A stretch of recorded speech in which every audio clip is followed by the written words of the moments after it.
shelter from the storm.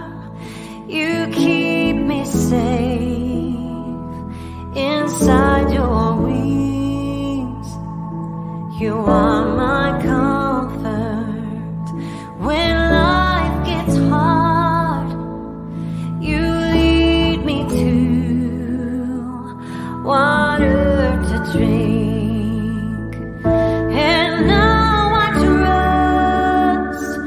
Your gentle hand, even when I can't understand, I know your voice. I'm not afraid, walking with me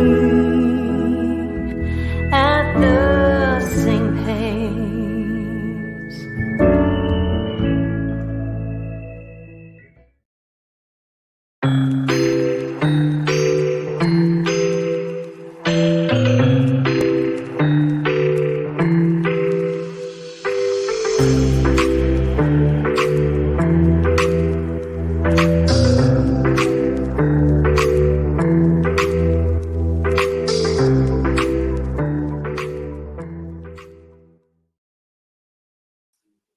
Hello, everyone. David Robinson here. Thank you so much for joining in on this live this evening. I truly appreciate you being here. Today is the 23rd of March, and normally on the March on this date, closest to the 23rd, you would like to do a fast and prayer for Daniel, also for all the missing loved ones out there, because we have, like I said, you guys, we have a lot of missing loved ones in this country, and it's very devastating. So we definitely want to make sure we're not leaving any family member out. We want to make sure we're actually praying for all the family members that's out there, because as we know, over 2,000, that's actually 3,500 people go missing every day in this country. 2,000 or so of those are children, and some family somewhere is devastated right now, don't know where to turn and what to do. So we always got to keep them in mind and make sure that we're actually praying and doing everything we can. So having said that, I want to do a quick prayer. I don't know why my screen looking the way it does. It looking like some little weird thing, but having said that, you guys, I just want to give a quick prayer for those families, and as well as my son. And because I believe in prayer, I believe in God, I believe in miracles, and I know things would happen in due time. So, Heavenly Father, I thank you, Lord, for this day, blessing us to come here together in one, in everybody coming together in one place. We thank you, Heavenly Father, for this day. We thank you for your goodness and mercies, your protections. We thank you, Heavenly Father, for letting us come together to pray for all those missing families out there, the missing loved ones, their families, the ones that's going through things right now. You know their heart, you know their mind, you know their troubles. Ask your Heavenly Father to guide their steps, guide their way. Help them, Heavenly Father, to find their loved ones quickly. Bless law enforcement to do the right things, and also bless them with all the resources they need to find loved ones. Heavenly Father, we thank you, everybody that's here tonight. You know their needs as well, their love, their support that they have for someone they don't know. I really appreciate them as well. Heavenly Father, we thank you, God, for all things. Amen. So thank you guys for joining in again. Like I said, joining in again for this live. I'm see if I can get this screen right. I really don't like this little small thing. Um, but yeah, thank you guys for joining in with me on this live on the 23rd. It's going on almost 3 years, you guys. It'll be June the 23rd. It'll be 3 years that my son has been missing. I'm still not giving up my fight. That's one thing for sure. I do have a meeting that will be coming up. Finally, guys, I've been fighting to get it. And of course, they had a new sheriff that came in town in Phoenix, Arizona, Maricopa County Sheriff's Office. Skinner is his name, and hey, I've been trying to fight to get this meeting that's been holding everything up. We had a meeting getting ready to get set up with the Buckeye Police Department, but we was waiting on one entity, and that's the Maricopa County Sheriff's Office. But like I said, it's a transition going on at the time with Sheriff in the zone, who ended up retiring before his term is up. We have Sheriff Skinner, like I said, taking over, and I want to make sure that he got it in January. Make sure that he got, his foot in the door in a sense and get his things together. And also, I was pushing it for April, and not getting it this coming month. We had made an agreement to do it the first part of next month. So see what happened to that point, you guys, because it's enough is enough. You guys I've been paying for keeping the storage of these forensics that need to be done. Again, I'm going to constantly fight about that. So I just wanted to jump on real quick and tell you guys, I just want to talk about that, kind of give a little overlay of everything that happened. It's my son's case. For those who don't know Daniel's story, that just happened to jump in and try to learn more about Daniel's story, I want to kind of start at the beginning. For the story that we know, you guys, there's a lot more details that would kind of contradict some of the things that was actually the storyline that we put out in the public. But most of it is exactly what we have right now. So I would talk about those stories without trying to add in some of those details, but give an overlay of the events that happened in Daniel's case, and we'll go from there. So I see you guys on the side. Thank you so much for being here.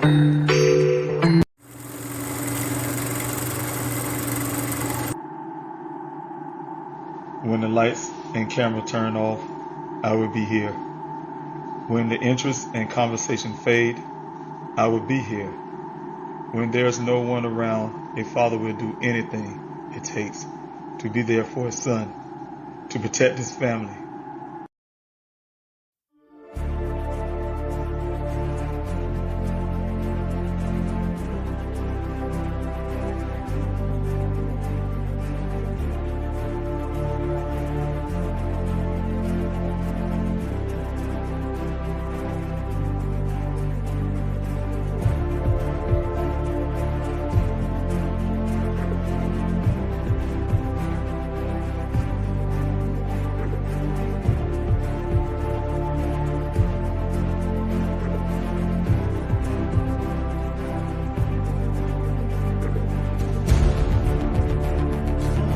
David.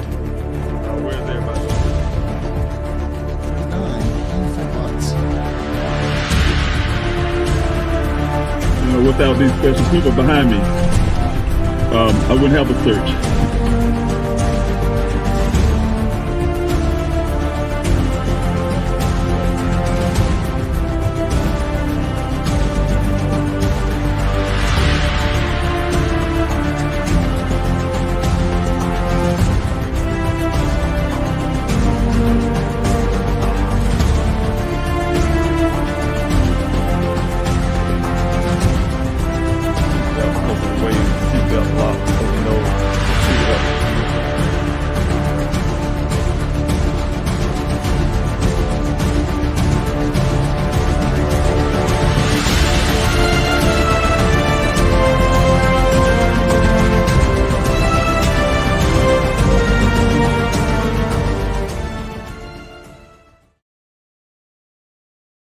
Okay, everybody, I'm back. Again, for those who just joining in, I'm David Robinson, the father of geologist Daniel Robinson.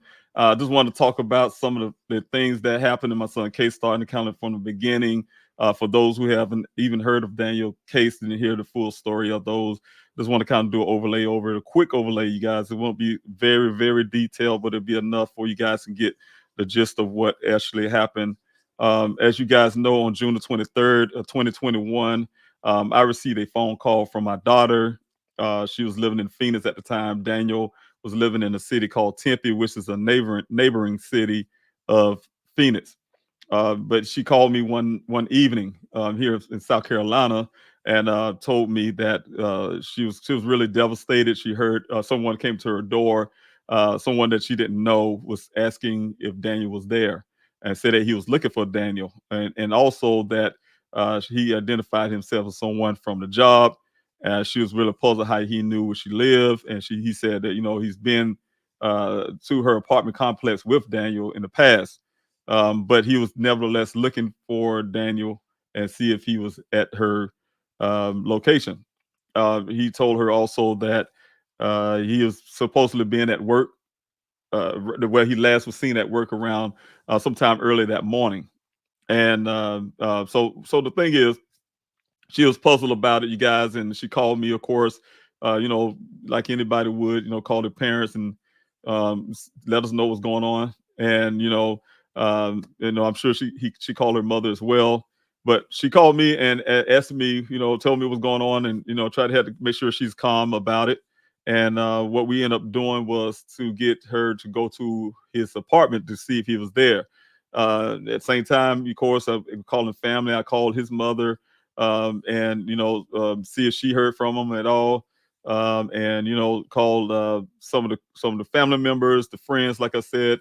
But in the meantime, like I said, my daughter was going to go to his apartment to see what's going on. When she got there, of course, I had communication with her on the phone. She had took someone with her to make sure that happened as well. And so when she got there, on thing she noticed that his vehicle's missing, and that his apartment, the living room light was on, and she can tell because she was looking through the patio blinds, and you could see partially see inside the living room. So, of course, things didn't seem right. Her description to me didn't sound right to me. So I just want to make sure, with him not answering the phone and things like that, because that's very out of character for Daniel as well. He's not going to ignore everybody's phone somehow. And so of course, the first thing I want to do is call law enforcement to do a welfare check, right? So, but it took me a minute. It took me a minute to do so, you guys. I'll be honest with you. It took me at least about almost an hour before I actually made the decision to call the Tempe Police Department. And that's because, I'll think about police brutality, because we see it a lot in this country. You call law enforcement to help your loved one, go see about your loved one. This thing, they shot your loved one. And, being that I wasn't in Arizona, it gave me the pause, the kind of pause there to even want to call. But reluctantly, I did. I called. When I say reluctantly, I did. At the time, I was afraid. I was afraid, hey, look, I don't know what cops, would do in the situation. So, not saying he was doing something wrong or anything like that, but just the way things happen in this country. And a lot of times we get shot and you don't do nothing wrong. So the thing is, went to call Tempe Police Department, and Tempe, they declined to do the welfare check. Especially when I mentioned the little information I did end up getting in that little wait to call was that he was last seen by some White Tank Mountains. Didn't know what that was at the time. Arizona have a lot of mountains. So when I mentioned that, the Tempe Police Department decided to say, hey, no, well, that's not in our jurisdiction. That's in the Buckeye Police jurisdiction. And they referred me over to the Buckeye Police Department. And that's when I called the Buckeye Police Department, who end up telling me I had to wait for 2 hours before I can report, because that's when it was last seen. I told what the employee said that morning, and it told me I was 2 hours early for reporting. And so I had to hang up and call back and to report him missing. And because at that point, looking at 6 hours, we didn't nobody heard from Daniel over 6 hours. That's well out of character, and wanting to make sure that they got the ball rolling, law enforcement. So they finally took that call, like I said, you guys, and they end up getting Tempe, from what I understand. I don't know if it's that same night, or the next day, to do this little welfare check, which the welfare check was actually them not going into the apartment like I was wanting them to, because I wanted them to go inside. My thinking was, if something happened to my son, some form of foul play, they stole his vehicle, because my daughter said the doors were locked, and wanted to make sure he's not in there hurt or something happened, and this person stole his vehicle or something, So that's my thinking at the time, not being there to see what's really going on. But like I said, they send the law enforcement out there. They called Tempe. Tempe went out and did what I call a drive-by. They drove in the parking area. When I was heard, they also actually got the vehicle, walked up to his apartment, knocked on the door. Reported the same thing my daughter said. You can see the living room through the blinds, and that was it. That's the welfare check. We didn't make contact. That type deal. So nevertheless, I got a little more information that says that then I talked to Buckeye Police Department. It was Officer Cruz at the time. He's a really nice guy. He's kept in contact with me. We constantly going back and forth with each other, giving each other all the information we can give back and forth. At the time, he alerted me that him and another officer will be riding in the area up in Sun Valley Parkway. I didn't know that it was actually in the desert, but he said that's when I first heard the word Sun Valley Parkway. They'll be riding up and down the road. They say it's a very long road, and they will ride up and down to see if he's in that area, to see if he's stuck on the side of the road or something, And so, of course, that made me feel a lot better in some aspects. And so next thing would happen. Got the information that he's actually missing inside the desert. So I requested for Austin Cruz to go in the desert to look for my son. Matter of fact, I needed a helicopter out there from what was described to me by his employer, and of course, they declined. Also, Cruz declined it because he said they don't fly helicopters at night. That sounded crazy to me because I'm a military veteran, and we in Afghanistan ride on helicopters where we don't even use lights. We use infrared light, but something totally different. But you don't. You can fly at night. To make a long story, so I wasn't really buying that story at all. But I don't know the policies of police department, so you have to accept what he said, but he said he would make sure that they would make sure that this flight happened the next morning. So that eased me. Stayed up all night, waited to the next morning. I think Officer Haley was his name, came in to take over that shift. Had some discussions about this flight. And of course, you guys, like I said, you guys, I'm not going to go into too much details because things change. I'm a person that keep receipts. Saying sometimes you go back over receipts and you can find some initial things that happen that's very contradictory what Buckeye Police Department, for instance, put in their report. I have recordings of myself talking with law enforcement, for instance, that would contradict them saying they had sent the helicopter out and things like that. But the thing is, at the story, you guys, is that like I said, the officer at the time said, hey, yeah, we're gonna get it out there. The next morning, yeah, we're gonna get it out there and get a helicopter. Very relieved, you guys. And at the time, I didn't actually really moved yet from South Carolina. But when they called me back an hour or so later, and the officer told me, hey, that he says it's not me. He says my higher ups. I guess he kind of made sure I didn't blame him personally, but his higher ups canceled that Phoenix Firebird helicopter. They canceled it, saying that he's a grown man. They canceled it and they unauthorized it. That's what the word was used to those effects, and said that it was unauthorized, and because Dan's a grown man. If he want to disappear on his own, he can. And I know that language. Of course, you saying, hey, he wanted to disappear on his own, like you telling me that Daniel called them and said, hey, I want to be gone on my own or something. Because that can't just law enforcement cannot make that kind of assumption. But I just knew that from other conversation I had with officers as well. When I asked him, are they going to go look for my son, and he said, well, we got him in the NCIC database, and then he went through the streams of explaining that to me. That what they have for Daniel, as in the extent of looking for Daniel, was at the time is put him in that database, and if he's anywhere in the country, law enforcement also pick up his tags on his vehicle. They will pull him over and say, hey, your family looking for you, that type deal. And that's a stint that law enforcement did, and that would cause me to I would say not think rationally. All I could see in my eyes that my son was out there in that desert somewhere stuck, and law enforcement was going to help him, no matter what I was saying on that phone call. And so I had to act. I had to jump in my. I'm just so I'm a person of faith, and my faith, you guys, I push action into my faith. And so, of course, hey, look, this is my son. I'm had to go do it myself. I understood that language from law enforcement. They weren't going to do anything.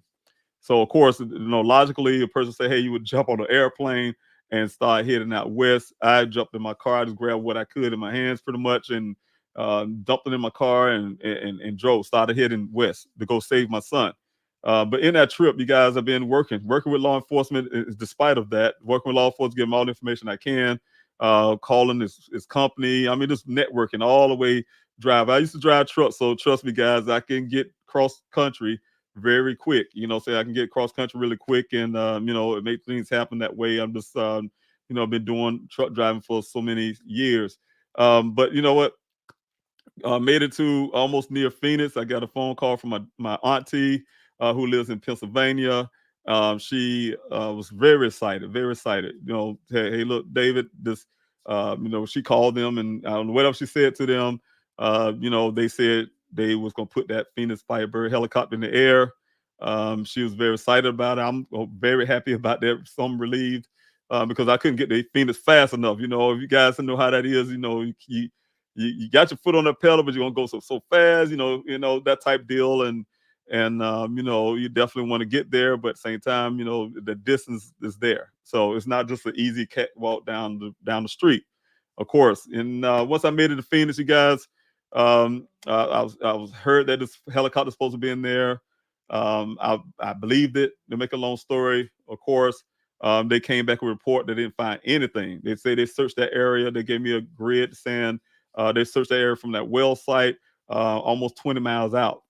They searched it heavily. They claim it, and even the area where allegedly the vehicle would have been there at the time in a month. Saying that actually in a month's time they searched that area as well in their whole scheme of things with this helicopter.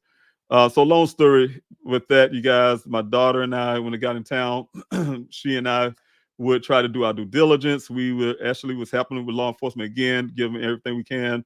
At the same time, trying to help ourselves. That's her brother, my son. We want to go see, do some due diligence, despite of the fact that we knew that Daniel do not do certain things. He doesn't,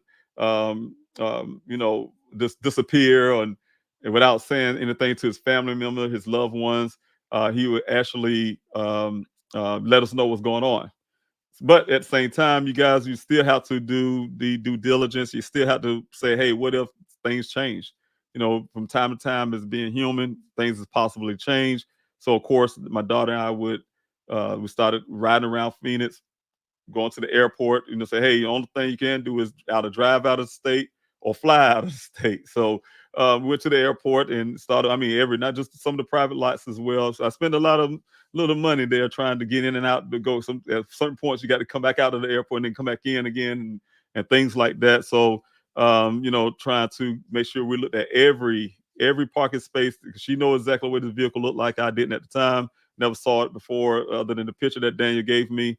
But we're looking for every Jeep Renegade that we could find, and with that matching those colors of Daniel's vehicle.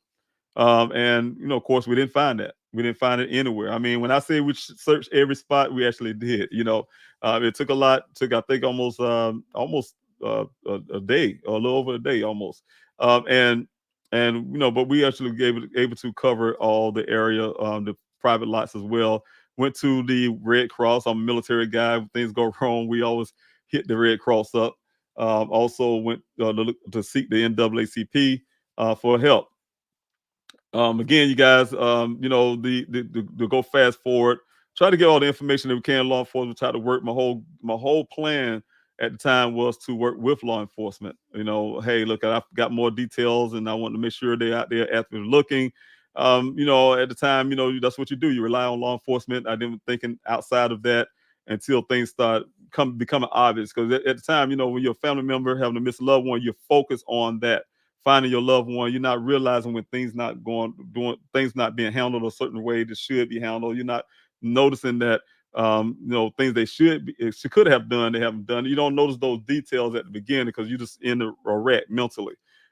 First thing we're asking for when we got into the interrogation room, law enforcement actually put us in the interrogation room. They brought us in the back door and put my daughter and I into the interrogation room, and questioned us about Daniel's state of mind and things like that. So we had to sit there for like 30 minutes trying to figure out anything that sounds suspicious about Daniel. And he got us up into him and say, hey, maybe that's what it is, maybe this what it is. So you kind of get to that little mode but we didn't at the time. I didn't know why law enforcement was pushing that issue, but they were getting us to, I guess, talk about those type things. Anything we could think of. My daughter came up with a story of him staring off, for instance, at a wall that happened like a week or so before he went missing. It went out like a day before or anything like that, or something weird, but it wasn't in a time frame that would say it goes along with his disappearance.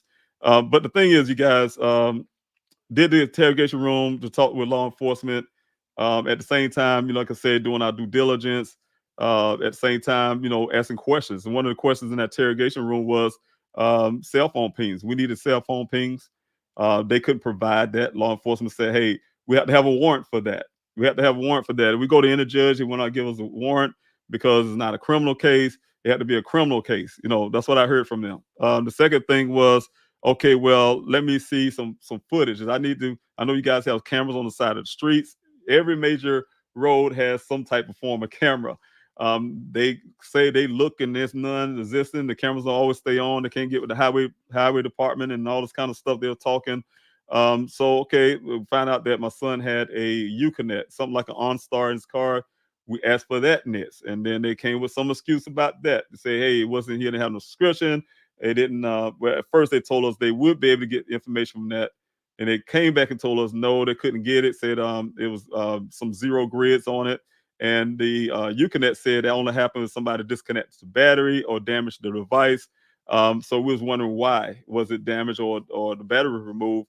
But they later came and said, oh, they went to or start their own account or something on it and see if they could pull something off of it or whatever the case may be, ignoring those first initial facts they were saying about the battery being disconnected.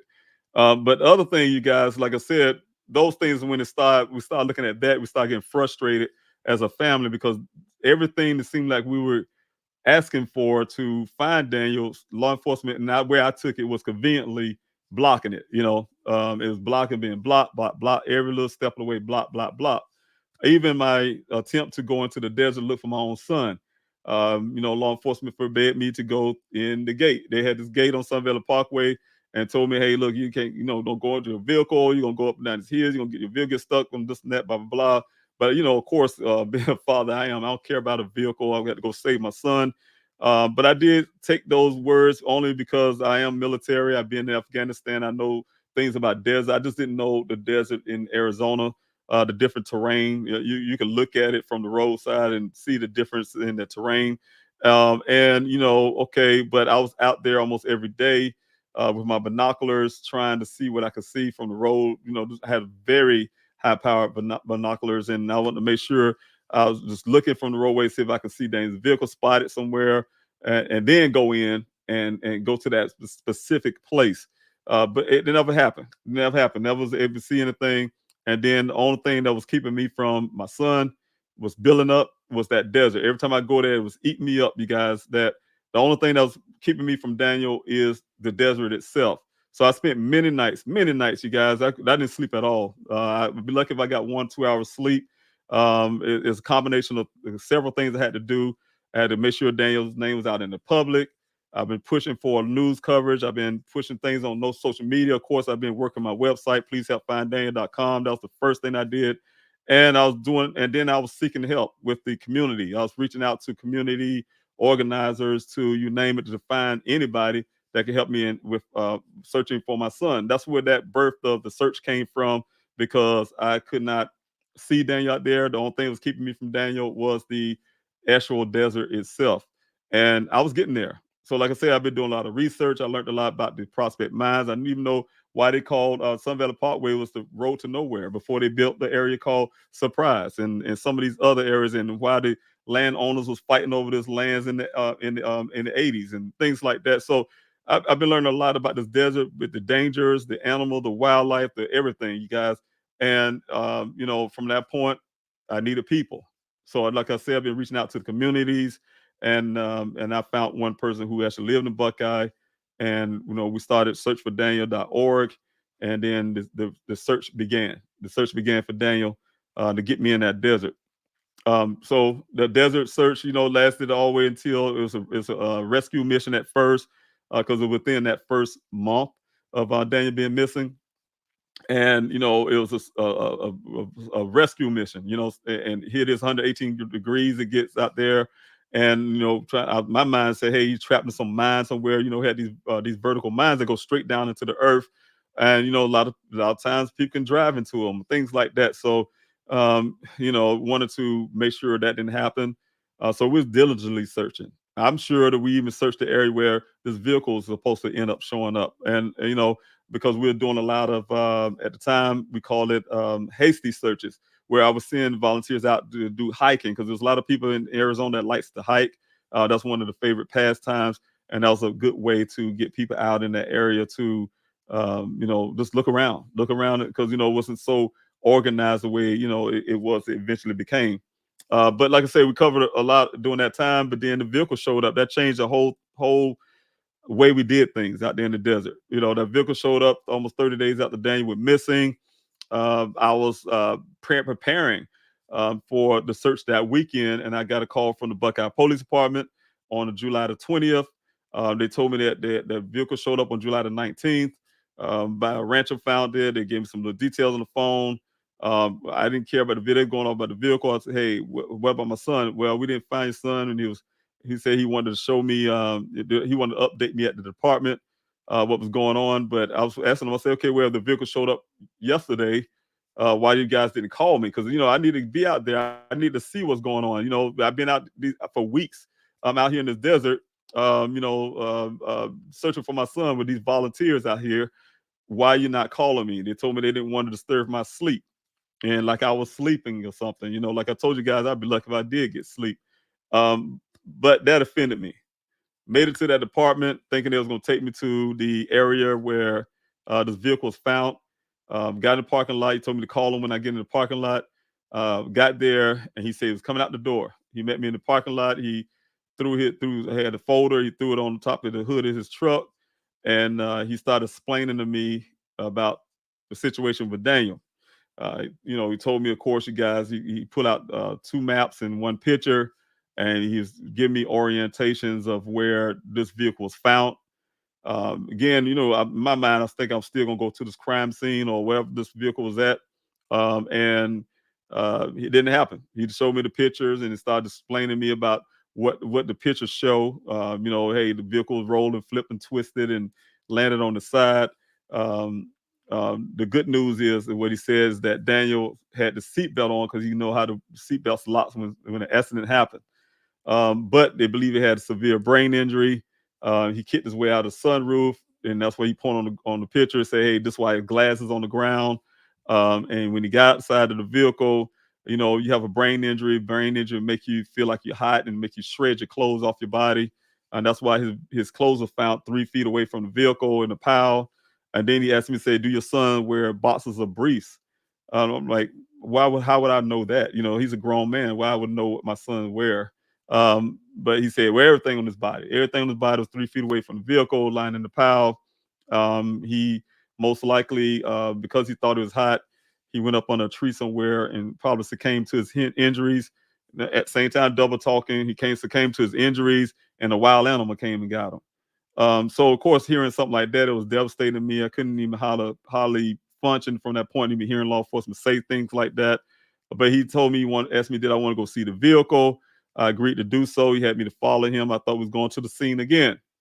Made it about a mile or so down the road. He took me to a complex where they keep, I guess, a storage place where they keep uh, evidence and vehicles or whatever torn. There's a whole bunch of torn vehicles out there, and took me in before. He told me to park in the front of the building.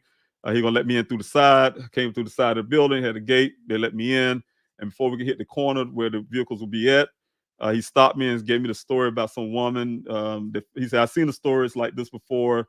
Woman that family thought some woman, I think it was a mother or or to the effects of mother or something, and that they thought she was missing. Turned out she decided to become a nun. Not necessarily saying that about Daniel, but what if he probably just wanted to be away from you guys, joined the monastery, and became a monk, is what he told me. So of course, I looked at him when he said it, but my mind was so devastated with what I'm going to see when it terms of this vehicle from those pictures. I still had my mind there, so I didn't really fully process that, but it gave me pause why he would say that to me, because my son would not join a monastery, become a monk. For one thing. The other part is we got to this compound, this area where they had the vehicles. He had to open up this gate. Open up this. He had some kind of keypad. He had to push in some numbers or whatever he did, and the gate opened up automatically. And there's a whole row of these vehicles. And he pointed out, said, "That's your son's vehicle over there." And when I saw it, you guys, I tell you guys, that's probably the worst thing I can imagine outside of what I've seen even in war. This is some things that happened with my son. When I saw that vehicle, all I saw was my son got hurt or killed in his vehicle or something. I just couldn't move. I froze up. Make a long story, I froze up, and Detective Biffin kept saying, "Hey, go on over there and look in the vehicle." I didn't move. I didn't move because I just couldn't move. I was stuck, you know. So he started walking, and we started walking. I was able to move with him. We got about 3 feet away from the vehicle, and then he said, "Yeah, go ahead and look and lift that airbag." There's an airbag kind of hanging out the driver's window. Hey, lift the airbag up and look inside. I still couldn't move. He lifted up, and he lifted up and I guess trying to point out some things in the vehicle. And then he opened the back door. That's when I noticed an NYPD bag sitting on the back seat. I was like, "What is that?" And he grabbed it. He said, "I don't know what it is." And he just took and dumped all the contents out of it. I can't remember what was in it, but he dumped it all in the contents out. And I noticed some little baggies, a bunch of baggies on the floor, you guys, with like dirt or mud or something in it. And I didn't know what it was. He didn't know what it was at the time. And then he just kept insisting on me looking in the vehicle. I told him I had enough. Time for me to get out of here. This is too much for me. I need to get out of here. It is you got to get this vehicle out here today, because if you don't, we're gonna have it towed away, and you have to pay storage fees. That's the thing he gave me right out there, telling, "Hey, look, man, I had to get out of here. I had to get out of here. It's too much for me mentally." That was his response. So I told him, I had to think. I'm like, "Look here," I said, "I'm not even from Phoenix. I'm not from Arizona. I don't know who my son's creditors are. I'm gonna tell you something, you guys. You got to listen to this part, because it would have made a difference from you guys ever hearing about Daniel Robinson or not. And the reasons why I say that, because if I would have followed what law enforcement asked me to do at the time, you wouldn't have heard of a Daniel Robinson case. Because what happened is, he's telling me I need to get this thing out of there. I asked him. I had to beg a grown man. That's what I felt like, to keep it for 3 days, so I can go. Give me enough time to find out about his creditors, where I need to send it, that type deal, right? And he agreed. Ended up calling back that evening, because they said it's supposed to be some kind of rain or something. I want to make sure, because Phoenix, they don't rain in Arizona like that. But I called them back and asked them, can they put a tarp on? I mean, I was going to come up and put a tarp on the vehicle. They said they would do it for me. But the blessing part was, you guys, I'm saying this is the key point. The blessing part was that, before this vehicle showed up, I was talking to a chief. I met him through acquaintance, from a person who came out to my first desert searches. She was able to get me in contact with someone. That person got me in contact with one of the chiefs. I'm not going to actually name it right now. But that chief, he and I used to eat lunch together, talking about my son's case, and tried to get some things going on around in Arizona to get some help. And he was actually new Chief Hall at the time, and he was actually helped me get set up a meeting. I didn't know when this date was going to be, but it's so ironically that this date came up on the 22nd. Vehicle showed up on the 19th. It had me out there on the 20th, and on the 22nd, I was back in Buckeye to do this meeting. I took Mr. Larnell Farmer with me at the time. He was part of the NAACP, to be an observer and a listener. Also recorded this meeting with the law enforcement, Chief Hall and his whole crew. And that's when I learned all the stuff, you guys. That's when I learned about, because I had a trove of questions. It was intimidating, guys. I'm telling you, they had that room so intimidating. When I say intimidating, they have a whole big round table, nothing but law enforcement. All of them have guns on their hips but us. And just talking to Chief Hall, trying to get answers. Some of the things that stood out to me with Chief Hall was that he kept using plurals. He liked to use plurals a whole lot. We have a lot of these pictures, plurals. And I started saying, okay, what pictures? Your guys gave me one picture that I even put out to the public, because I was pushing for media coverage with the local news channels. So I pushed that out there in the media, social media, and as well as trying to push that out to the local news media at the time. And the thing was he saying this plurals. So he said, okay, well, I give you these pictures. We have a picture. We have pictures we had the helicopters out there, and the drone, and the stuff he was saying, all these pictures they took. So I want to see that. He promised it to me. He's gonna give me all the pictures they got. Okay, good. Also, he promised that he was going to give me the police report, the final police report. He called it the final police report at the time. He said once Detective Biffin finished his writing it up and finalize it, he's going to give me a copy, which they gave me a partial of that day. And then they're going to give me the full one along with these pictures and everything else on a flash drive. But in that meeting, I was asking a lot of questions, you guys, about my son's case.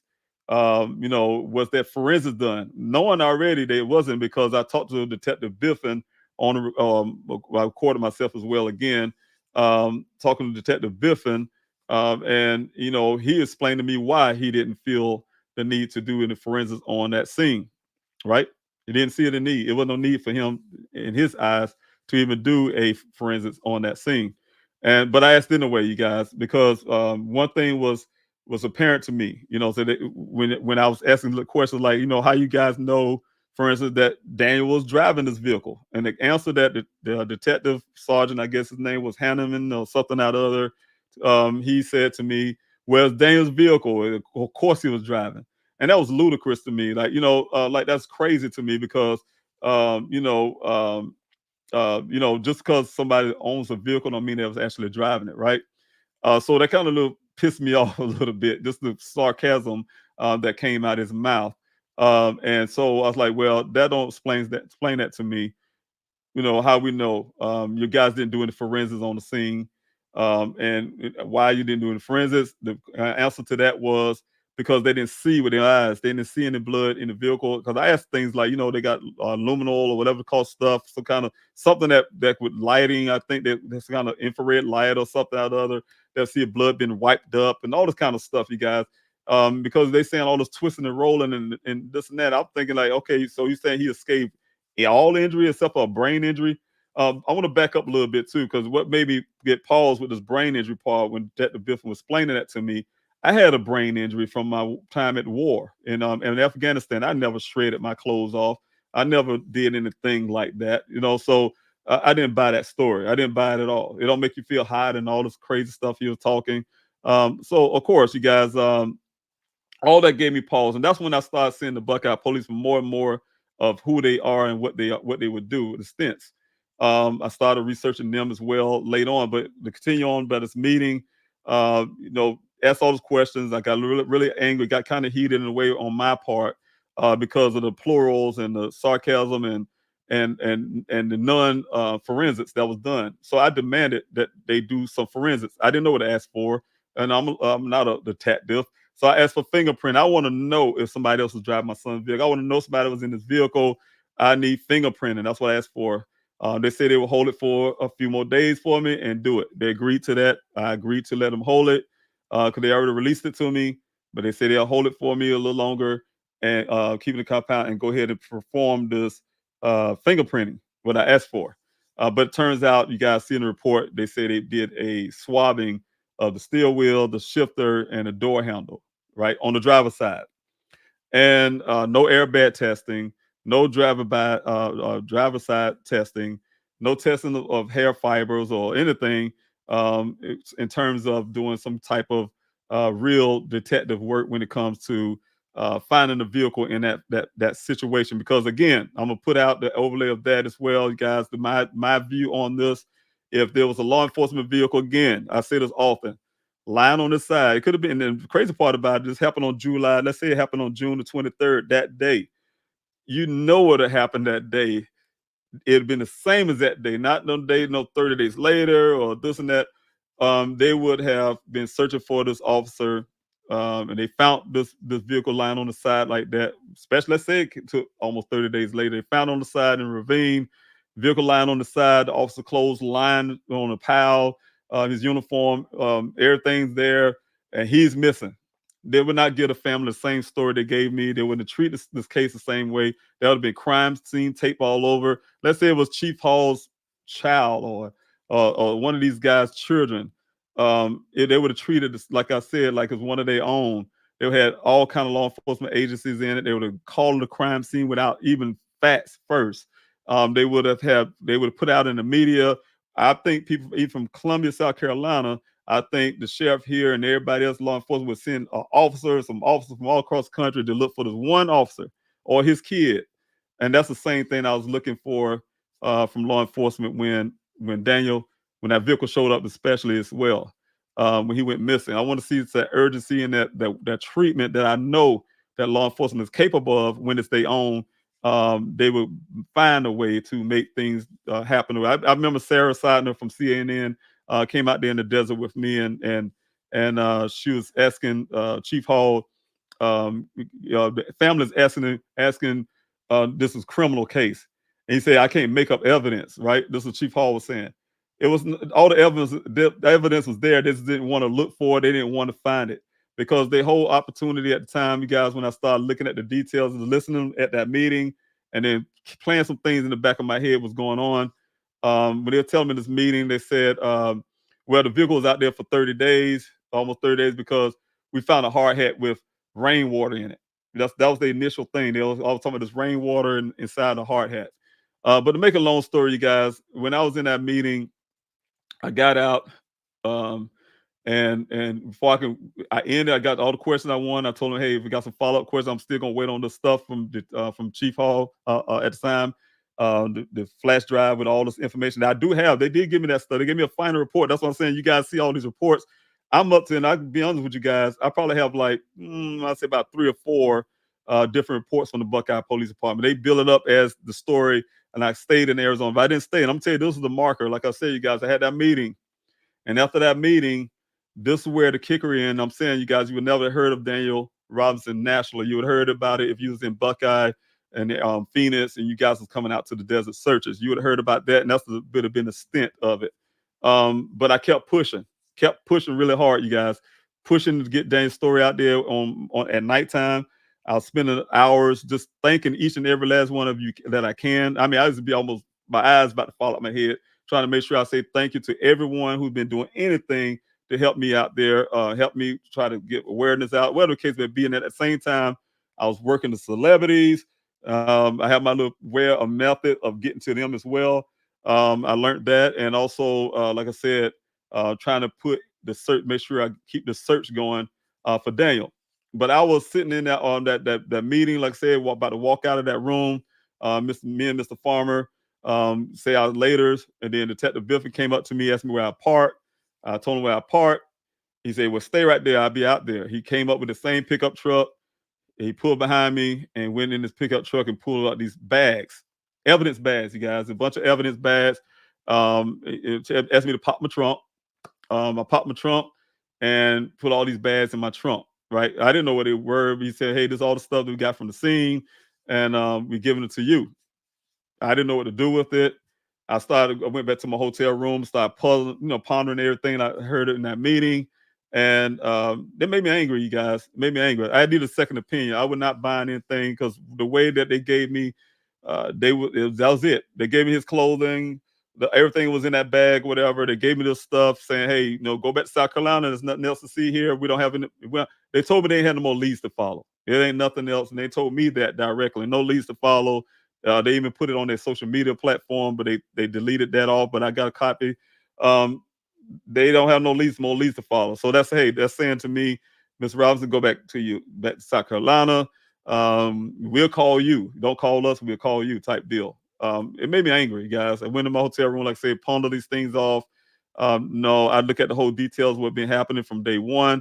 When it turns to law enforcement, I really saw the pattern that they was pulling onto this mental crisis that my son don't have. They even almost try to convince family members of having some type of Daniel having some type of mental crisis and things like that. So just as a narrative that they try to hold on to the way I looked at it, to say Daniel off himself somehow or something, he caused his own pain or whatever the case may be.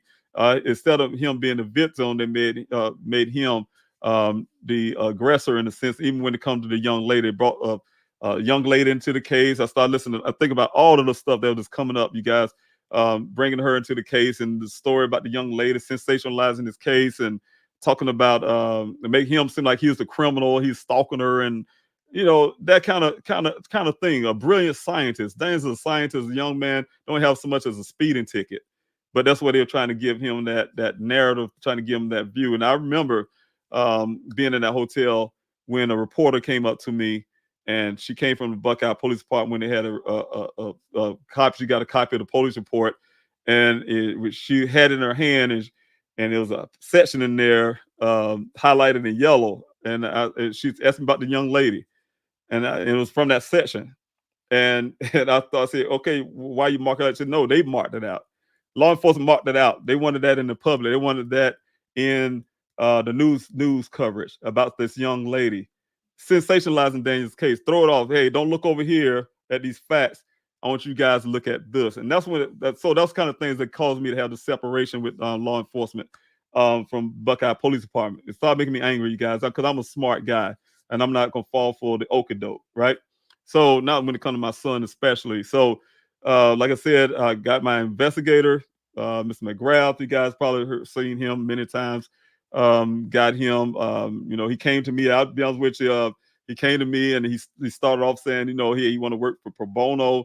At the time, that is a blessing. I'm a man of faith, and when God send you a blessing, you say thank you, right? I mean, I was suspicious, you guys. Nobody do anything for free, right? That's how he started off. It was for free at the end, you guys. I paid him a lot of money, but you started off for free.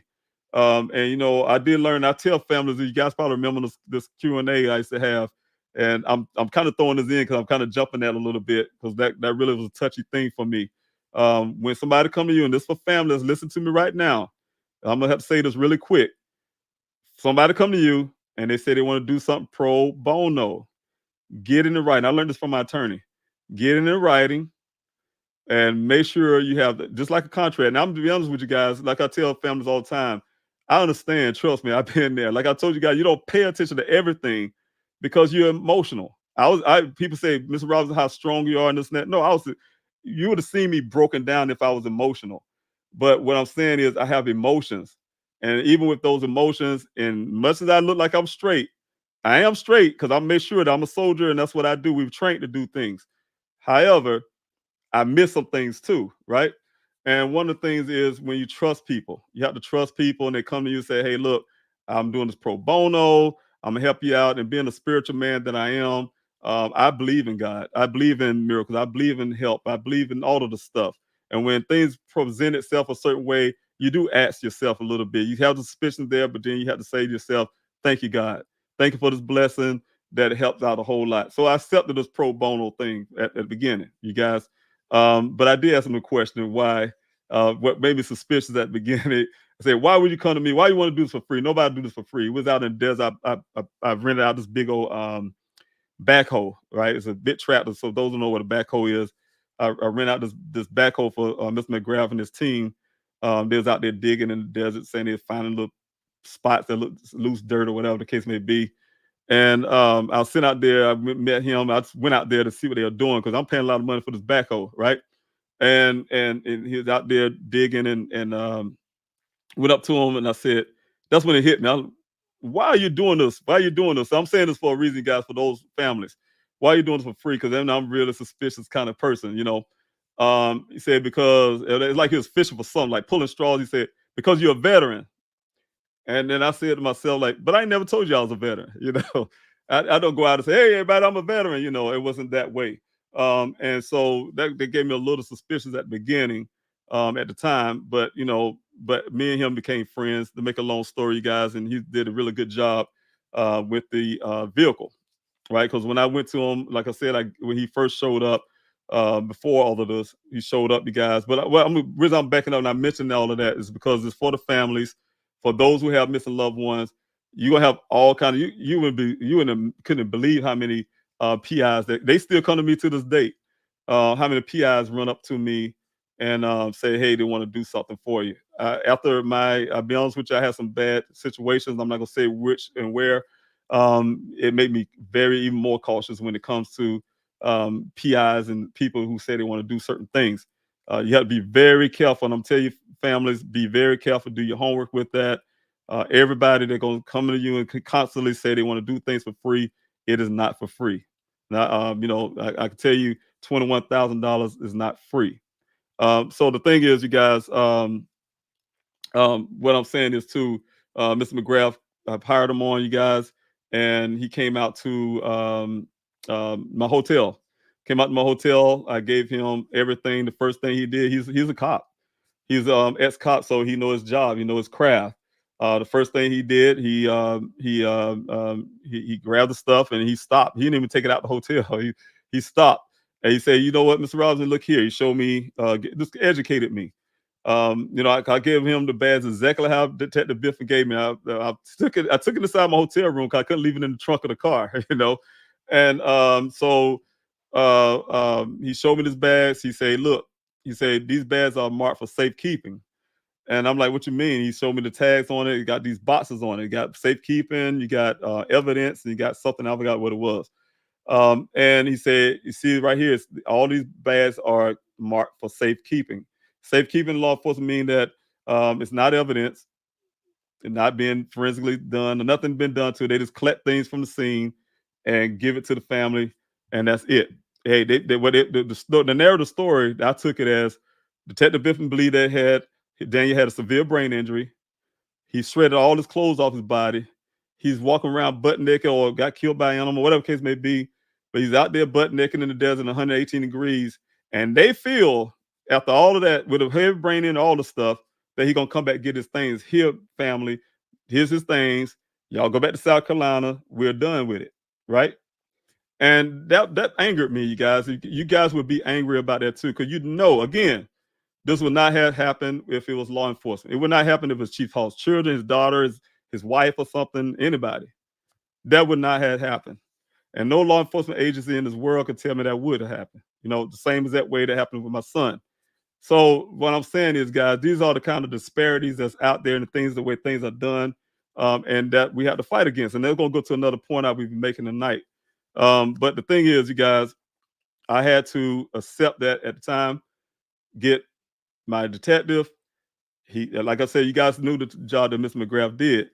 He's an accident reconstructionist. He went out there to the scene, not only to the scene. You guys already had this vehicle, getting this vehicle out. First thing he did is went up there to pick the vehicle up. They already gave it over to me. And what stopped them from having them? This is crazy, you guys. They did the forensics. They say they did the little fingerprinting for me and all the stuff, whatever. Right? I was going up there, and it's right at the same time they completed it. They said, send Mr. McGrath to go pick this vehicle up. He got up there. And he called me. He called me from a hotel room. He called me because the Buckeye Police Department. This is the story. First of all, they told him that they was investigating. Right, the investigation was over. They told him that directly. The other thing is that's the reason why they gave him the black box data. They didn't read it. They just pulled the information and handed it over to him. Right. They had him and his crew get ready to take this vehicle out of there. And then what made them stop? They gave him hard times when I guess the cop was asking him what he was going to do with the vehicle. He said, hey, I'm getting the infotainment system pulled out of here. I'm having sent to California for analysis to find out where this vehicle was, this, that, blah, blah. When they heard that, it changed his narrative. But one thing happened is because they gave the vehicle to me already, they couldn't keep it. It's my possession then. It was not Daniel's anymore. It's my possession, right? So legally. So what they did is I'm sure they went to their city attorney and they found that they couldn't hold that vehicle, right? They would not give it to him. Once he said that, they would not give him the vehicle. He called me and they had me drive all the way for 40 something miles up there, 40 minutes away from Phoenix to go up there to sign a piece of paper to say, I'm taking this vehicle out of here, right? So that's how the vehicle got where it's at, located right now. All this was some real heavy, phony stuff that was going on at the time. So Mr. McGrath was able to do his job. He was able to get this infotainment system done. He was able to examine the vehicle. He and I was out into the crime scene. And I want to back up real quick, you guys. One of those little tidbits I want to give those who don't know about Daniel's case as well. On the weekend after the vehicle showed up on July 19th, before I think it was before was it after the meeting? And that after the meeting, also I had a search. I didn't stop my search when that vehicle showed up. That just made me amplify my search even more, you guys. That expanded my search because what happened, I didn't know about 11 additional miles at the time. It wasn't examined to that point yet. But what I had is the area where this vehicle was found. I didn't know that. I didn't know where it was at. Nobody tell me to that day. Mr. McGrath didn't know at the time. Law enforcement did not tell me where this vehicle was at. They had the map, but they only gave me a picture, but they kept the maps. So I don't know where the vehicle was at, right? And to make a long story, that one of the guys that I was working with out there in the desert, I'm not going to give you some details about that, but some things that happened with that as well. But he was able, I'm sure he had some real close ties with the Buckeye Police Department. To make a long story, I didn't know it at the time. He was one of my coordinators that I had for my searches. And he called me when I was up to search to meet the volunteers. And he said, hey, look, Mr. Robinson, I got a new place that we can meet at because we always plan. He and I we have our Zoom meetings every week to discuss where we're going to search, and then we go through the map and that type stuff. How we're going to keep volunteers safe, and whatever, right? Get things we need, supplies, and so we already had it planned out. But after that meeting, but he called me, said, "Hey, I got an area that's bigger. The volunteers can get in. They can put their cars into. Of course, I'm gonna be all for that, right?" So, he told me how to get in there. I already know how to get into the desert, but he told me which way to go and all the stuff. So I get in this area, bringing the volunteers down in there, getting the cars parked and things. And he was late. He's never late, you guys, never late. But he was late this morning. And he came out, and he had this white vehicle, almost like a police vehicle. I'm smiling because I know the details of that as well. But he had this white vehicle, looked just like a police vehicle, and he was driving. I said, "Oh, look, there you go, right there." But there was another vehicle riding behind him, looked just like his, right? So I'm like, "Whoa, it's two of them now." Okay, he made it to the point. My daughter's with me at the time. She used to come out to the searches, and we were just standing there, greet them, and whoever this other person was. When the other person, we stopped, spoke to him, the other person that got the vehicle was Chief Hall. Never, ever, ever seen him ever came out to any of my searches.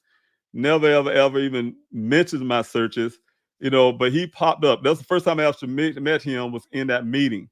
But he popped up on that Saturday, and the first thing he did, he remembered my face, but he almost like he did, like I wasn't part of this. He walked past me. "Hey, how you doing, Mr. Robinson?" And kept going, because he yelled up, raised his hand up, and yelled out to everybody, say, "Hey, y'all want to know what this vehicle found? What this vehicle's found, right?" And my daughter and I looked at each other because we didn't know where this vehicle was found. And everybody, my volunteers, all, "Yeah, yeah, and they was about to run to the car and say, "No, no, no, it's right over this hill." It's ironically where it was parked. I parked all these people. We literally was not far from it. It was like a few hundred feet away. It's ironic that my guy knew where this place was, and law enforcement did not show it to me. But the thing is, he said, "Follow me." The way I like to describe that is, Chief Hall was almost looked like Moses leading the people through the Red Sea. That's how it was. It was like, "Come on with me." And we all walking behind him, see where this place. And my daughter's feeling offended. I was feeling offended because we have all these people walking with us, and we walk kind of behind, they way up ahead of us. And have not had the courtesy from law enforcement to see where my son's vehicle was found.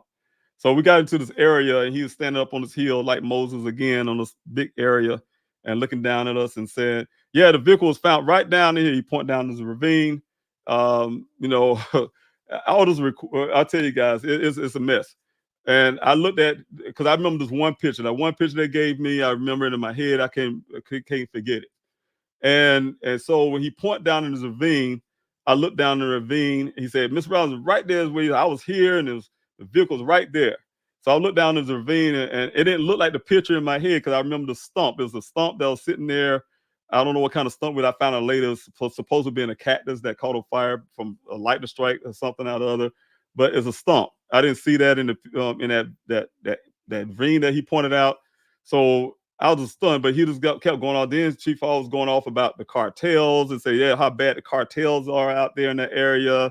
And where he was saying it was like he was blaming the cartels for my son's disappearance. Maybe the cartels got him. He talking about how the cartels would land their planes on Sun Valley Parkway, and what he said, they don't really land. He said they kind of fly down, the wheels kind of touch the ground, the drugs fall off, and they fly back up to Mexico or something out of the other, right?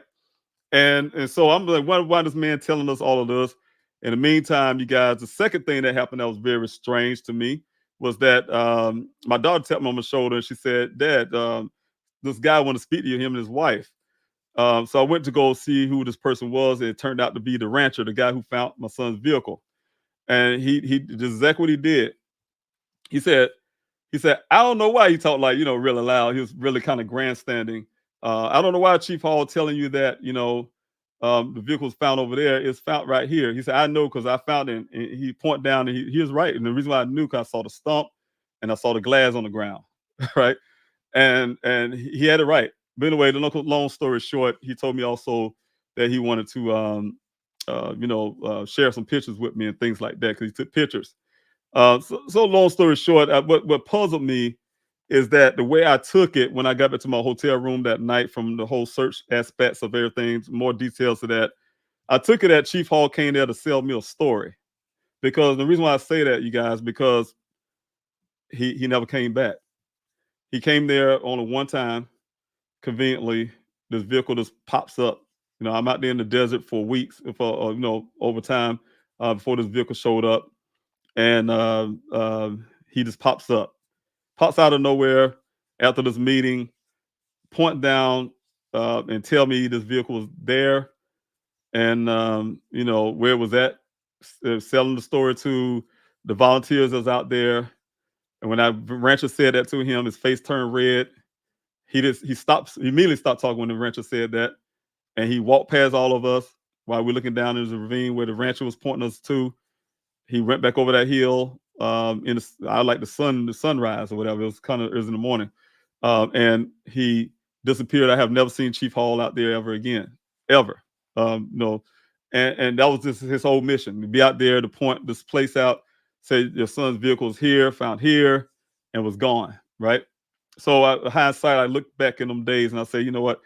To me, it was like I've been sold a story to that. Hey, I want you to believe the story. I want you to believe this vehicle is here for 30 days. I want you to believe that all the things you guys been hearing from law enforcement. I want you guys to believe this, because this is what we're giving you to believe. So I had that in my head that seems fishy to me. But then my investigator examined the information that came in from the infotainment system.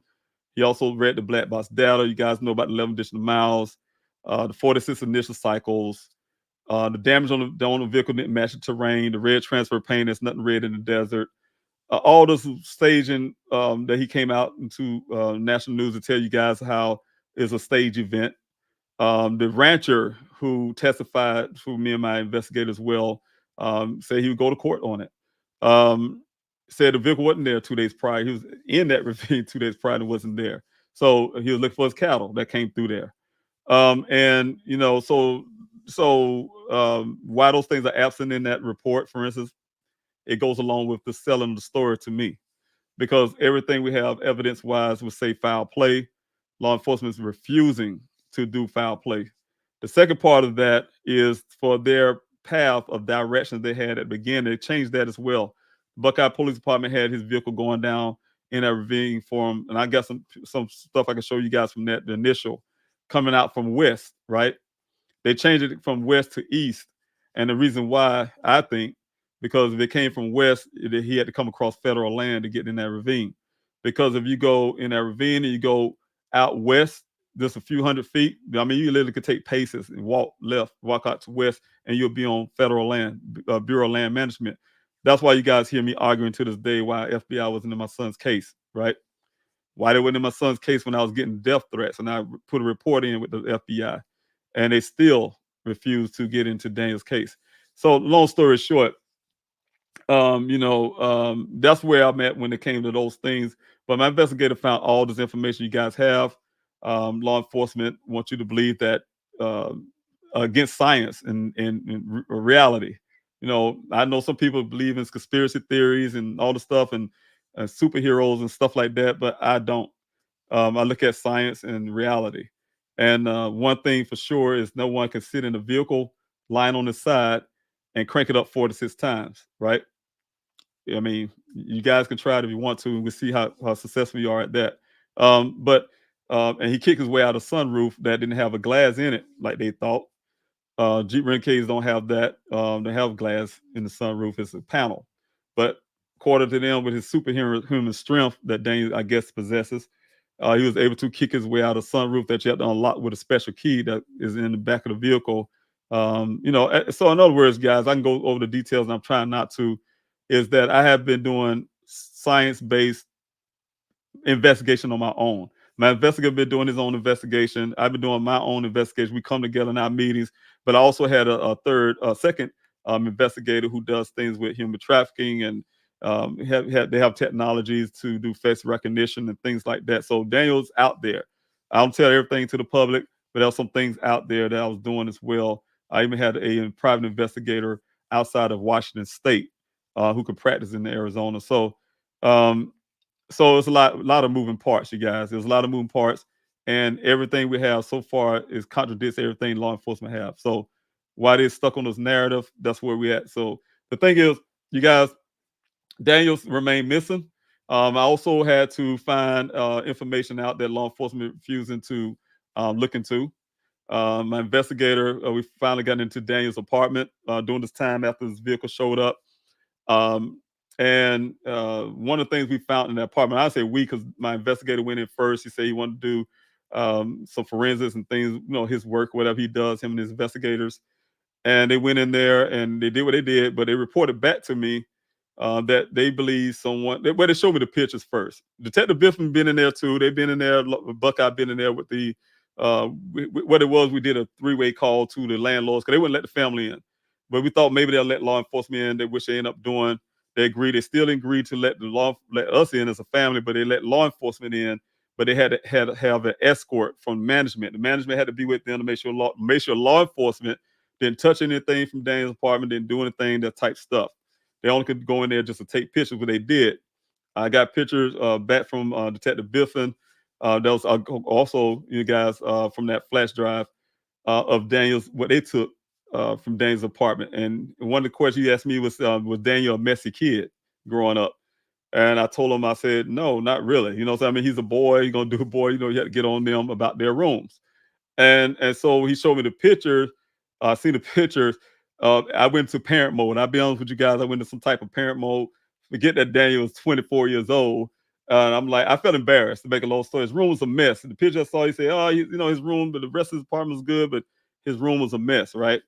And I say, well, it kind of consistent. One thing I do say when they're little is, if you're going to mess up anything, your room messy, don't mess up the living room where people come in your house and the first thing you can see is your place, your living room, your kitchen. This keep your common areas clean because keep your room clean too, but make sure you really keep those common areas clean. So if you got a messy room, nobody should be in your room anyway. But the thing is, it was messy. I felt a certain way about it, and that's how Detective Biffle left it. But my investigator, when he showed me his pictures of it, being in there as well, he saw something totally different.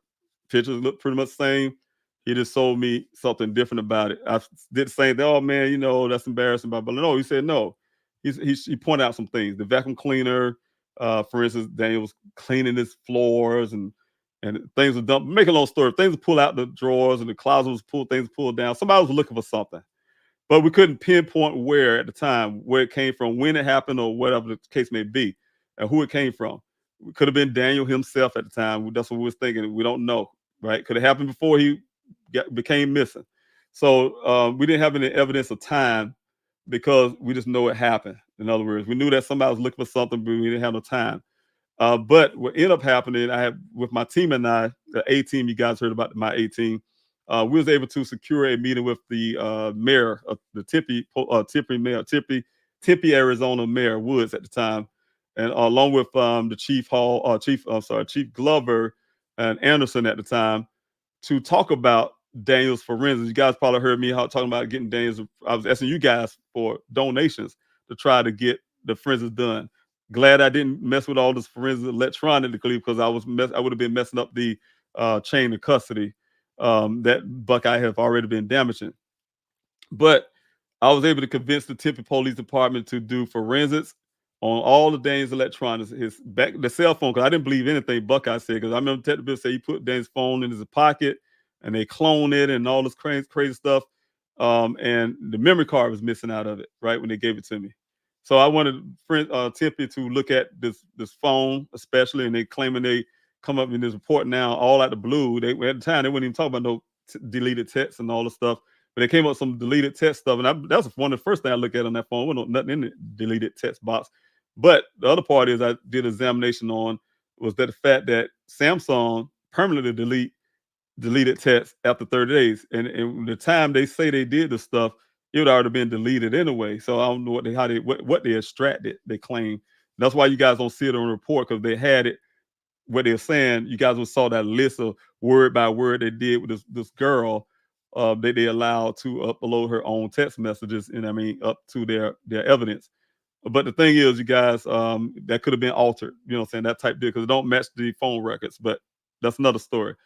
But like I said, you guys, um, going into this whole thing about uh, this apartment, I was able to, like I said, get that forensic done at Tempe. When that report came back, and I'll be honest with you, a little part of me is because I don't trust Buckeye. I look at it some kind of cover up, something going on with that. I did research on the Buckeye Police Department. Chief Hall, I don't know how he lasted so long anyway, got suspended because they falsifying documents in that apartment. They changed stuff. Like I said, that's why I said when I tell the public, don't take Buckeye Police Department police report as face value. I'd say it like that because they have a history of falsifying documents. So Chief Hall had a history of doing some business practices outside his scope of his business of being the chief of police. Uh, Things like that, you guys, at times. So that's, to me, I look at it as a criminal, crooked organization, in my opinion. And I didn't trust them. I didn't trust them handling Dane's case anymore. And so I told the Temple Police Department when they was doing this, they kept saying, and my team would testify to this, we're doing this for you as a favor to you, Mr. Robinson, doing you a favor, right? Because they saw some things I was talking about. I was able to convince them to help me out, get this forensics done on this electronics, everything from his cell phone to his personal computer. They're looking at his gaming system, all kind of stuff, guys. They can get, and so I brought all that stuff to the Tip Police Department, signed it off to them. And when the report came, they tell me, "Hey, look, no, we're law enforcement. We got to share this with the Buckeye Police Department." Okay, I didn't like it, but they had to, right? Because they have a case, they have a uh, uh, they have a case open for Daniel. So was able to get that information back. They gave a copy to the Buckeye Police Department, and on their report showed that someone's in Daniel's apartment looking for something on his computer, right? And that's after he went missing.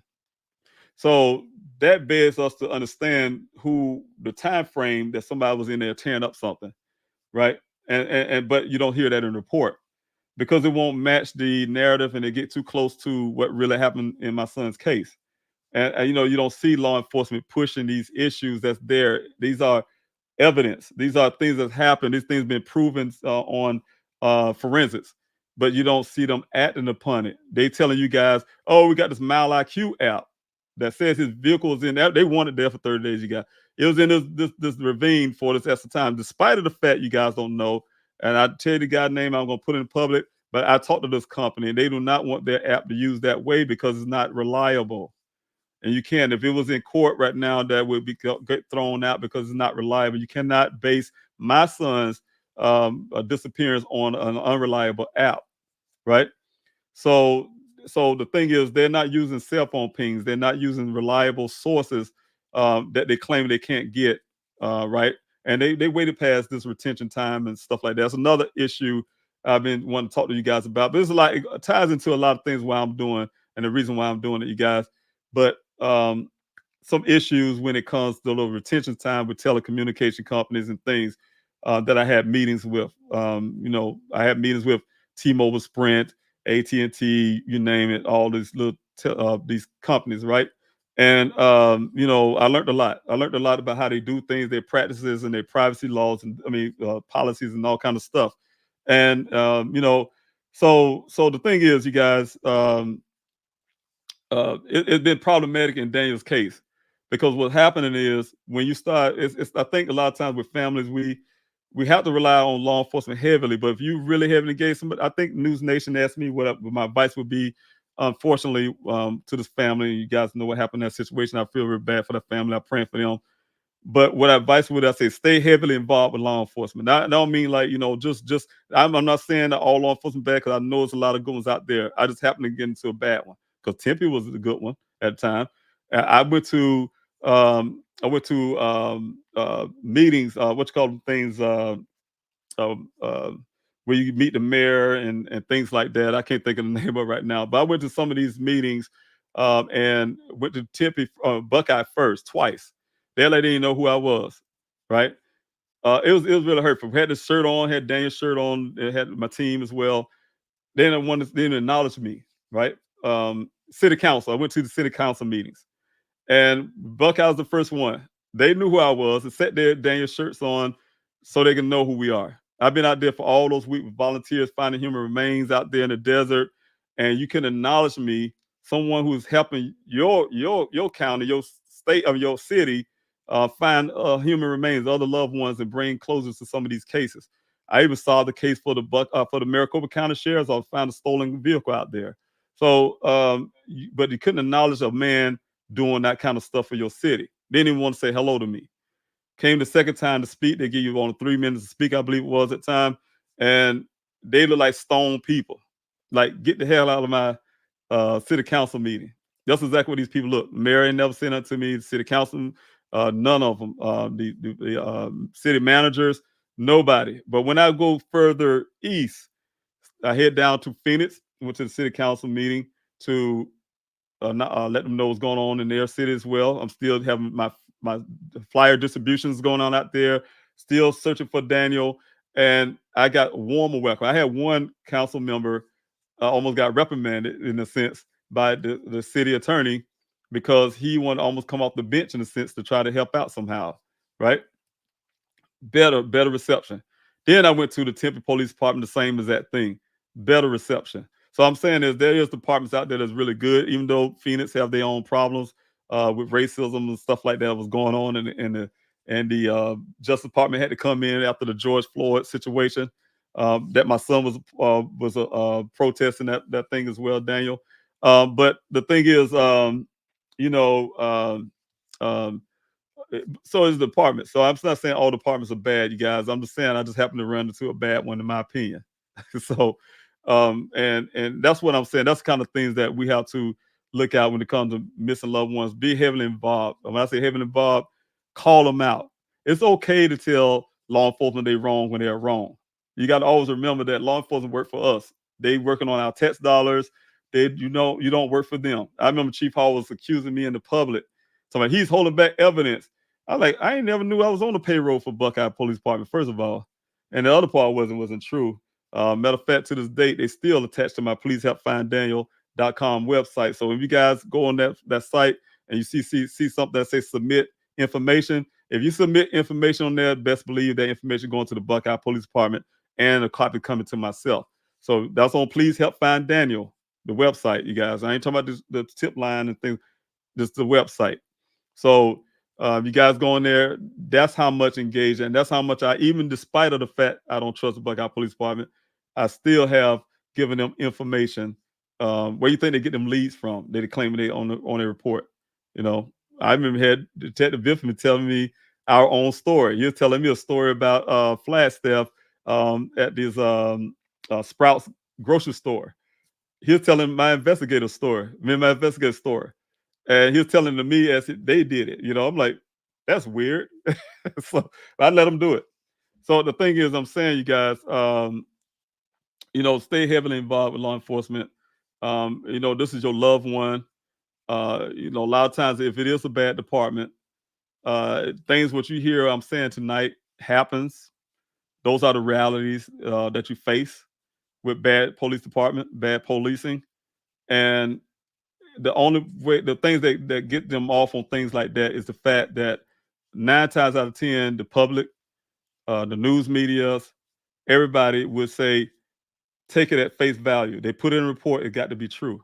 You know, no, not in this case. So what I'm saying is, you guys, just don't take everything face value. Find out for yourself as a loved one, because when somebody gonna tell you, I'm just not a parent or a man that would say, I'm a fighter. You guys, I'm not a man that gonna say I would have sat down in South Carolina. My son, you guys, think about this. Is me. This is me now. I'm just talking for David Robinson. My son that I love. I've been a single parent. I know everything. I know how my son thinks. Right. I could be wrong. Everybody's, we grow up, and don't get me wrong, we do things opposite what we did when we was kids. Sometimes, end up coming who you are. I'm sure, sound bad analogy, but I don't think Jeffrey Donald's mother taught him to eat people or something. But people become who they are, right? So I can get that part too. But what I'm saying is, you kind of have a good indication of better than law enforcement would when it comes to your loved one. So I'm just not the kind of man that would sit back in South Carolina and call law enforcement about my son I love now, and they said he went missing. Nobody heard it from him, but we ain't gonna go look for him. Hey, he's a grown man, can disappear as he want to, right? and I was supposed to be crying on the phone or something, or crying every day of my life. And I call up in Arizona, living here in South Carolina, call in Arizona every day. Hey, Detective Biffin, you hear anything yet?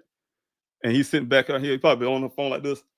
Oh no, I'm out here looking right now. No, we ain't got nothing going on. We working hard. I don't know what they're doing. That's my mind would tell me. They sitting back and tell you anything, right? Just to make you feel good. But they don't have no real intentions to look. He's a grown man. Disappear if you want to, type deal, in their mind. So I was not a man to sit back and not put action to finding my loved one. I find a lot of people I ran to. We have a young lady named Katrina, for instance. She fight for her sister named Kaya, right? And just like you guys saw, Miss Nunez with her daughter Jessica with her daughter Alicia at the time, or Jelani Day's mother Carmen Day. They was putting action to their search for their child or their loved one. And I'm like that too. I cannot be on the phone relying on somebody to look for my loved one. I have to be actively working. When I told you again, my whole idea when I was getting, even though despite I had I didn't say these people want to look for my son, but my mind was I was gonna get in Arizona and I was gonna be walking hand in hand with law enforcement, and we gonna find my son. Beyond which I believed in my mind, I was gonna find Daniel within hours, if that. When I hit that Phoenix ground, I got in Phoenix, but it didn't work that way, you guys. I'm still looking for him, and it's painful. But I want to go back to what another part of this, you guys, and I've been talking longer than I did. I said I was gonna be on for 30 minutes. I told someone it's an hour 30 minutes. I'm a long-winded person. Um, but you guys, there's no secret. You guys know I'm running for Congress now, U.S. Congress, and for the House of Representatives. And those reasons came from a lot of things, and I talked to you guys about this before. Those reasons came from just everything I've been through.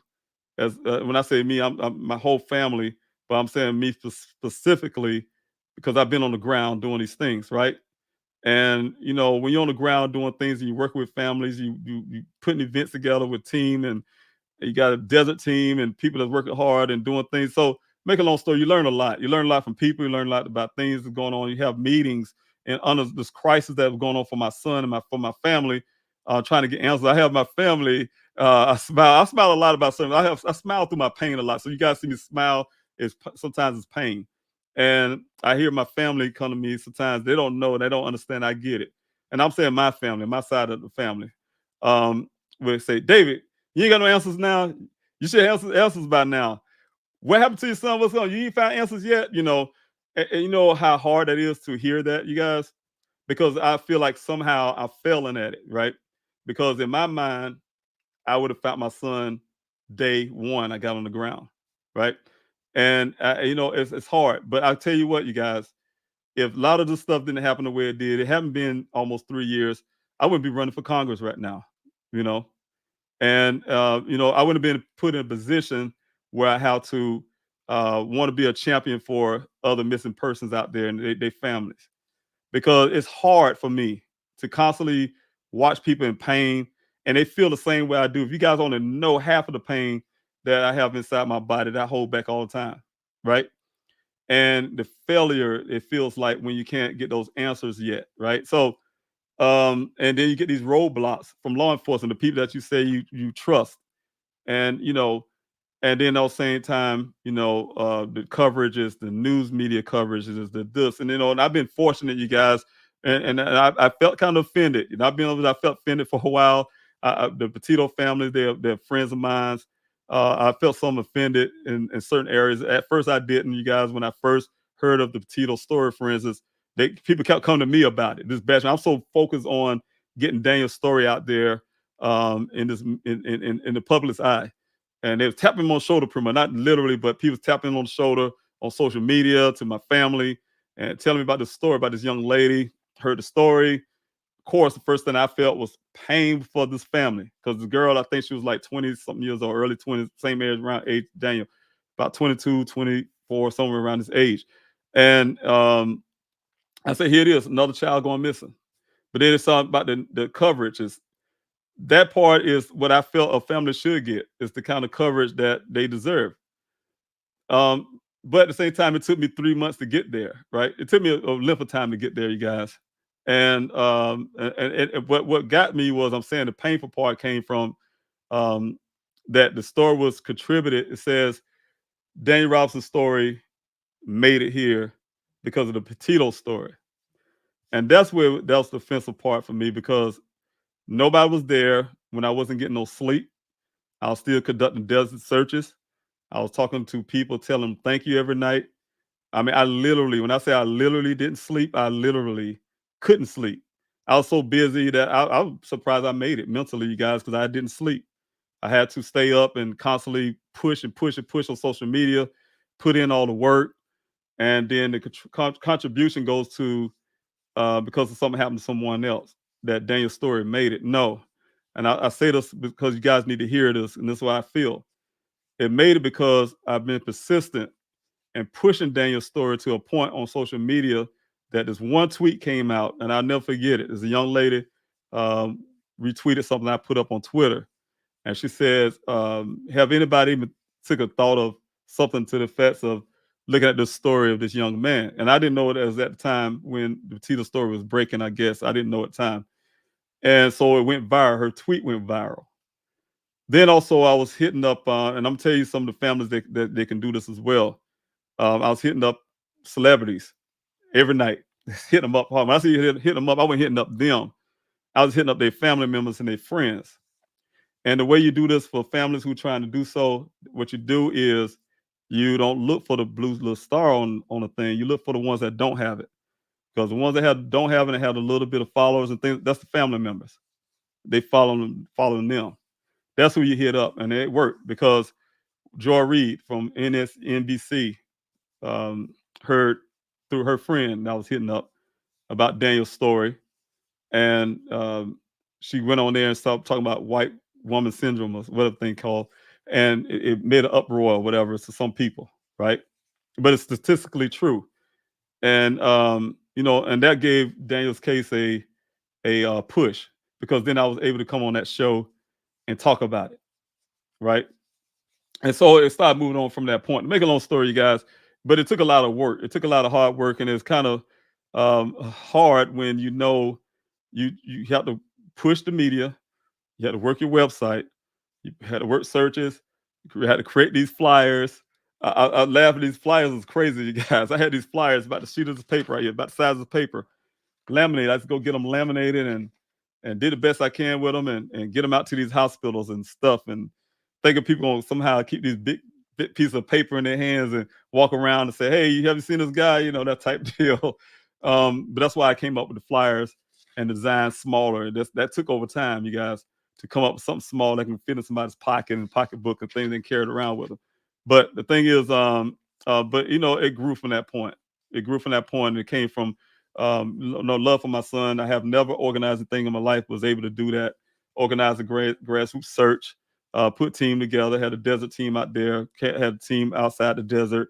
Volunteers, hundreds of volunteers every week, going out this grassroots movement. We are extended family. Everybody who came to search know what we are. We are family, and everybody who's on the social media listen to me right now, we are family.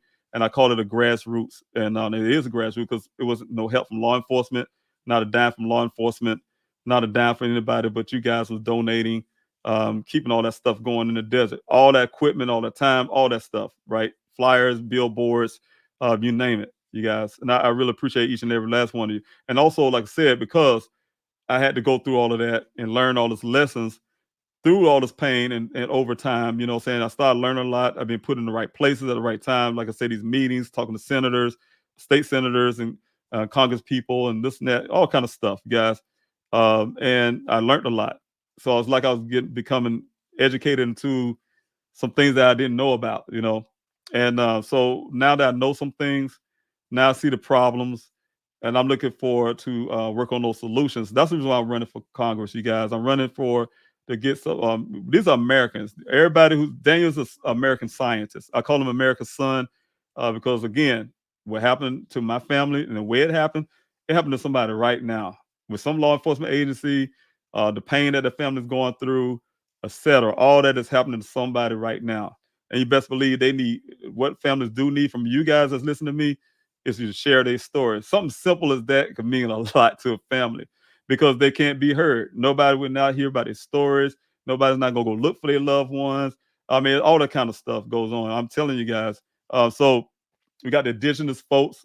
I've been fortunate to have one of the indigenous Americans on my board for the Daniel Robinson Foundation, one of my boards, and to give me information about the indigenous women and children that's going missing at an alarming rate as well. We don't hear about that. We don't hear about statistics of black people going missing in this country and the rate they are going. And we're only what 13% of the population, but we make 40% of all the missing cases. You know, and so you kind of look at some of these things and that happen in the country, and you can't when you listen to these women and crying over their children. And this I mean, this everything in totality, you guys. You cannot ignore the fact, especially when God puts you in a place where you can make some kind of change and make some kind of action or do something, and you don't do it. The second part is, you guys, I'm from South Carolina, so you guys will hear a lot about that as well. But it has a lot to do with the missing person element of things that I'm running for. But I'm running for some other things again. I have a person who's more concerned about one person making it to office than his own constituents, right? So those are things I'll be talking about as well. So that would be something outside of the missing person realm because there's a lot of things going on with that part too that I care about. I'm from South Carolina. I lived in my district, born and raised in my district, and just District 6 and 2 is the districts, and so I know a lot about these districts. But the missing person element, you guys, is what pushed me to where I'm at because I need to get those things changed with the private policies and all this kind of stuff that delayed.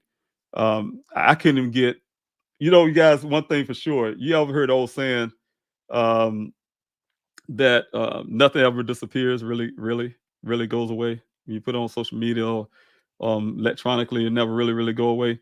Yeah, but yeah, just remember that. That's all I can say. And but it's a delay for families who need it, who need it. Had I had some things that I'm working or will be working on, um, you know, had some of those things been in place now that I know could and should, this whole cell phone ping problem that we have to this date for Daniel, it'd be non-existent. We wouldn't have no problems. So the thing is, you guys, that's what I'll be fighting for. I'll be fighting for missing loved ones, people who going through the same thing my family's going through, the same pains that I would go through. And the father who would be doing the same thing I'm doing. I know I've seen these mothers, man, but fathers who would be doing the same thing I'm doing, and I really believe good fathers do that. Is to you got to do whatever and for your family, man. That's just I've been taught that way. I come from a single family, single parent home. My mother, she taught me all the good things. I say it like that. Put me in the right places, and hey, work. If you want anything, you got to work for it. That's how she said. You got to work with your hand. You don't just take it. You got to work for it. And so I'm working for it, you guys, and I need your support. So I'm here. It's not the Sanders all campaign thing, but I need your help, you guys. To please go and find how to help. David Robinson for Congress.com. David Robinson for Congress.com. I really, guys, I need you guys' support. I need funding. When I say fund, I have a person I'll be running up against, and I need a lot. I can't tell you that. Person that held a seat for many years. A person will look at us. When I say us, I look at this grassroots movement as a movement that ain't gonna do nothing, right? I don't believe that because I see the division that come from this one area. Like I said, in my state, more concerned about one person and the division that's going on in Congress and everywhere. I mean, it's terrible. You guys know what's going on in this country. I didn't see that out in the desert. I did not see it in the desert. And God had his way of making things happen the way it did. I'm telling you guys, this is my family, my extended family. I say anybody's my family who would take their own gas money, come out there to go look for a stranger in 118-degree weather. I call them family. You know what I'm saying? Daniel's a stranger. I mean, I get it. They put up. It showed me how many good people are out here in this country, you guys. And nobody care about your race. Nobody care about your religion. Nobody care about nothing. Or whatever about you. Nobody care. I saw this same thing I felt when I was in Afghanistan with my battle buddies out there. They had my six and I had their 12 and, et cetera, guys. We had each other. We had each other and we all Americans. And that's what I saw. And I still see it with this whole grassroots movement. I like to call it a grassroots movement because it's real people like me, real people like you that actually come from a cause that could show everybody in this country what we forgot about, what really matters the most. At the end of the day, we're all Americans. And when we actually put that little crazy stuff we hear from some politicians, we put that, I call them career politicians. And I'll say about the career thing, I feel about that. But career politicians, we hear all this crazy stuff just to hold on power, or whatever case may be, right? But career politicians are people who, that's why I believe in term limits, but career politicians are people who take their kids through college and it's a regular job. So being when it comes to their constituents and people that they should care about, that I mean that's just I say like this: if I was to be a magician, let's say I want to be a magician, I want to trick people to believe that I could pull a rabbit out of a hat. When I first show it to you guys tonight, you say, "Man, look at that! I see what that guy did. He's not good. I can see what he did. He pull that rabbit out. He pull out some little out of his pocket in his jacket or something. I don't know, right?" But if you've been there for a long time, just doing it over and over again, you're not a con people. You con them and believe them, have them seeing and believe what you want them to see and believe. And that's what I see what happening to me.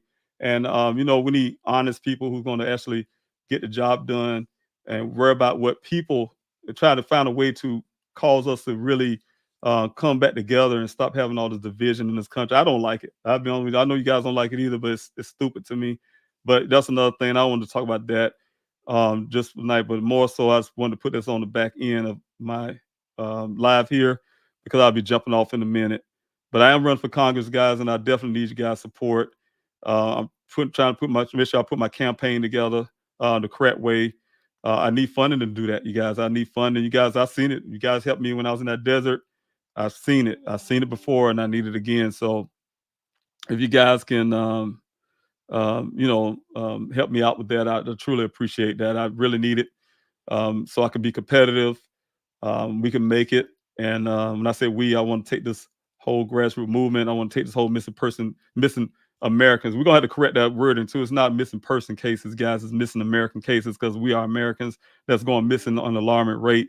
It's like an opioid crisis. It's a crisis, and we need to address it in this country and for what it really is. Again, it pisses me off when I've been almost died in Afghanistan to defend our constitution, our way of life. And, we got missing people here in the United States, but they go to Pakistan again. I use that a lot and go find Osama bin Laden, right? Find who you want to find, right? Again, you treat a case the way you want to treat it. If they would look at Daniel's case the same way they look at law enforcement, Daniel would have been found a long time ago. So it depends. People do what they want to do, and we got to do some things to make sure that people actually get in the fair shake that they should. Close the disparity gaps that we see in this country as well when it comes to missing person cases. It's bad, you guys. It's bad when you look at statistics on everything. Statistics don't lie. So you got the statistics there, and everything is horrible. So we got to fix it. And I'm really willing to do it. You guys are really take those risks and those chances to work on that. If you guys give me that fair shake, I really appreciate it because I'm really going to try my best. And, I hope you guys can get me there. Thank you, guys. I really appreciate it. I wish I could talk to a lot of you in the comment section. I see like 507 comments, and that's really beautiful. I really appreciate you guys. Sign that petition. Thank you, Team Wildflower, for putting that up. Sign that petition, you guys. Put your voice to that petition. Go to pleasehelpfinddaniel.com and put your voice to the petition. That really helps, you guys. Because I need that petition. That's you guys backing me as well. Like I said, to go further, taking this grassroots movement further, please, you guys, support me. I am running for Congress. The David Robinson for Congress.com, David Robinson for Congress.com. You guys can see how you can help join the campaign, etc. Thanks so much, you guys. I guess I'll see you guys on the next live whenever that is. So I'll be pushing that sometime this week, you guys, and I hope I get to see you back again. Again, I'll leave with this every time, and know that sound redundant, but please, guys, if you got any beef with your loved ones, let it go if you can. But if you can't let it go because that's serious to you, then at least tell that person that you love them. Say, hey, look, I love you, but I ain't gonna talk to you, right? Can't talk to you, whatever. I need some break from you, whatever. But you just need to know I love you because time could come, God forbid if it happen to you, and I'm praying it don't, that you may have to reduce your loved one down to old voicemails, old videos, and that's what I had to do for Daniel. I was last time I was able to talk to my son on the phone and tell him I love him myself, and he know this is 2 days before he went missing. The last time I could say, Daniel, I love you, and love you, son. That's how I would say it, and that's the last time I was able to say it to him, and that's hurtful, guys. It's hurtful when you realize that and you look at it and say, man, it's gone almost 3 years since you tell your own child. I mean, he's a grown man, he's a child of me, that you love him, you know, and you want that person to know that. So the thing is, thank you guys for listening in. Hope you have a wonderful night, and we'll talk to you soon. Take care, be blessed. I wish I could have get the comments in the session, guys. I'm sorry, time going past me, but God bless you guys. Take care of yourself. Talk to you next time.